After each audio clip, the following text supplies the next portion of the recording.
नमस्कार, मैं हूं महक और आप देख रहे हैं HR भारत टाइम्स न्यूज पर इस वक्त की खबर।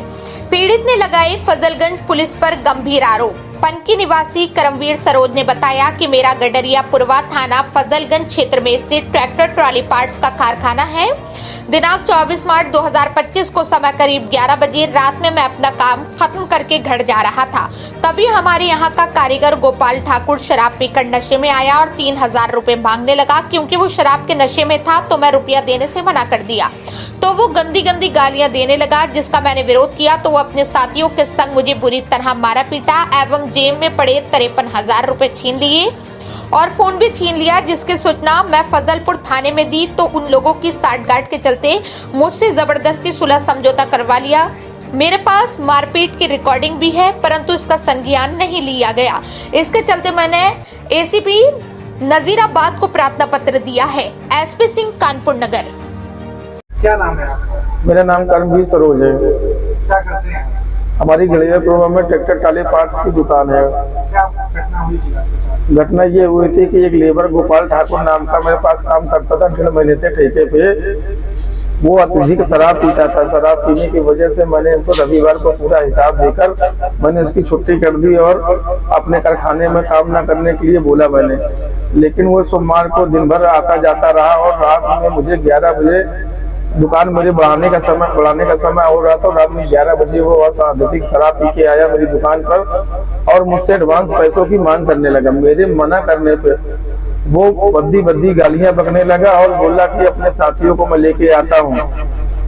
थोड़ी देर बाद 2 मिनट के अंदर में वो भागता हुआ, जो पहले से ही उसको वो अपने साथियों को उसने बगल में बैठा रखा था, तुरंत बुला के लाया और मुझे अपनी मेरी दुकान के बाहर मुझे मारना पीटना चालू कर दिया और लाठी डंडे सरिये से मारते हुए मेरा दोनों मोबाइल छीन लिया और मेरे जेब में रखे हुए 53,000 रुपए वो मुझसे छीन लिया। मैं किसी तरह जान बचाने की कोशिश करता हुआ अतुल स्टील की तरफ भागा और वहां तक वो मेरा पीछा करते हुए लात मूंछों से मारते हुए मेरे पीछे आते रहे।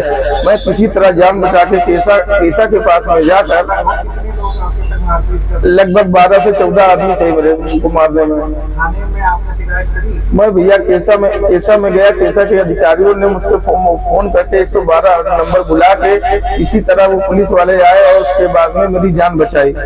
पुलिस वाले मुझको थाने लेके जाने के बाद में उल्टा मेरे ऊपर ही आपने थाने में प्रार्थना पत्र दिया था? थाने में प्रार्थना पत्र देने का मौका मुझे नहीं मिला, लेकिन अब जैसे थाने में लेके गया उल्टा मुझे ही मेरी बात ना सुनते हुए मुझे ही थाने में बंद कर दिया। मेरा छोटा भाई प्रार्थना लिख के सारी घटनाक्रम को मैंने अपने छोटे भाई को बताया। वो प्रार्थना पत्र लेके लिखा के मुझसे गया, लेकिन उल्टा मुझे ही थाने में बंद कर दिया गया। और फिर क्या हुआ? उसके बाद में मुझे ही बंद कर दिया गया और मुझसे जबरदस्ती मेरे भाई से तो अपने लेबर को पैसा दिलवाया, 4000 रुपए दिलवाया और चौकी इंचार्ज थाना फजलगंज उन्होंने 20,000 रुपए मांग करते हुए मुझे जबरदस्ती सुलह समझौता कराकर मुझे भेज दिया। चौकी इंचार्ज ने आपसे मांग करी? मुझे नाम नहीं पता है मुझे। तो जो उन्होंने मांग करी, क्या आपके द्वारा वह धनराशि दी गई या केवल उनके द्वारा मांग की गई? नहीं, मांग की गई है और मेरे छोटे भाई ने उनको पैसा दिया और लेबर को भी पैसा दिया। तो आपका कहने का मतलब है जो सुलह समझौता हुआ है वो आपकी मर्जी से नहीं हुआ है? मेरी मर्जी से नहीं हुआ है। फिर क्या हुआ? उसके बाद में मैं किसी तरह वहां से आया और घर पे जाके अपने मलहम पट्टी कराने के लिए मैं गया। तो इसके बाद आपने क्या किसी उच्च अधिकारियों को भी शिकायत की है? मैं इस अधिकारी को यहाँ पे एप्लीकेशन ले आके थाना प्रभारी को थाना नजीराबाद CO साहब को मैंने एप्लीकेशन दी हुई है। क्या आश्वासन मिला है वहाँ से? आश्वासन बोले हैं कि ठीक है मैं कार्रवाई करता हूँ।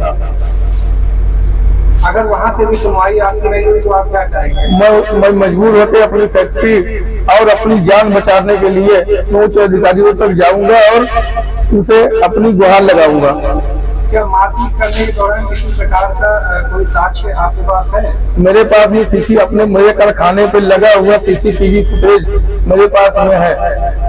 क्या उसको आपने जो है थाना अध्यक्ष को दिखाया था? थाना अध्यक्ष को दिखाया, लेकिन इन्होंने उस सच को न मानते हुए मुझे ही दोषी ठहराकर उन्होंने मुझे मारा पीटा। ठीक।